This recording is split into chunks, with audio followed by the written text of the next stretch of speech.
BNP মহাসচিব আজকে একটি অনুষ্ঠানে ৩ জন মানুষ নিয়ে একটি মন্তব্য করেছেন, যাদেরকে আন্তর্জাতিক অপরাধ ট্রাইব্যুনালে যুদ্ধাপরাধের অভিযোগে ফাঁসিতে ঝোলানো হয়েছে, ফাঁসির আদেশ দেওয়া হয়েছে। বিএনপির মহাসচিব মির্জা ফখরুল ইসলাম আলমগীর রাজধানীতে দৈনিক নয়া দিগন্তের প্রতিষ্ঠাবার্ষিকীর অনুষ্ঠানে শিল্পকলা একাডেমিতে সেখানে উপস্থিত হয়ে একটি মন্তব্য করেছেন। সেখানে বলেছেন, নিজামী, মীর কাশেম ও সালাউদ্দিন কাদেরকে মিথ্যা মামলায় ফাঁসি দেওয়া হয়েছে মির্জা ফখরুল।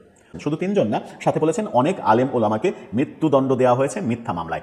এই মিথ্যা মামলায় কেন আলেম ওলামাদের মৃত্যুদণ্ড দেওয়া হলো, এটা জাতির ইতিহাসে কলঙ্কজনক অধ্যায় হিসেবে তিনি বলছেন। মির্জা ফখরুল ইসলাম আলমগীর আরেকটু যদি ডিটেল বলতেন যে এই আলেম ওলামারা 1971 সালে মুক্তিযুদ্ধের কোন কোন সেক্টরে পাকিস্তানি হানাদার বাহিনীর বিপক্ষে যুদ্ধ করেছেন, তাহলে আমার মনে হয় যে বিএনপির রাজনীতির জন্য সেটা আরেকটু ক্লিয়ার হতো।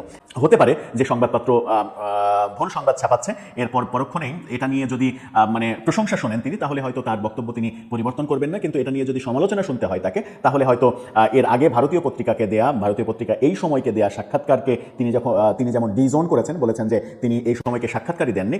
পরবর্তীতে আমরা দেখলাম যে এই সময় সাংবাদিক তার সঙ্গে তার অফিসে ছবি কথা বলার দৃশ্য যখন পোস্ট করে দিলেন, তার পত্রিকায় ছাপিয়ে দিলেন, তখন ব্যাপারটা অন্যরকম মনে হয়েছে। যাই হোক, তিনি ডিজোন করেছেন।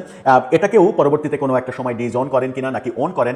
বিএনপি নেতারা এতদিন জামাত সম্পর্কে যে কথাগুলো বলতেন, 71 বিষয়ে জামাত সম্পর্কে যে কথাগুলো অন্তত গত বছরের 5 আগস্টের পরে থেকে আমরা তাদেরকে বলতে শুনেছি, সেই কথাগুলো মির্জা ফখরুলের আজকের এই বয়ানের মাধ্যমে মিথ্যা হয়ে গেল।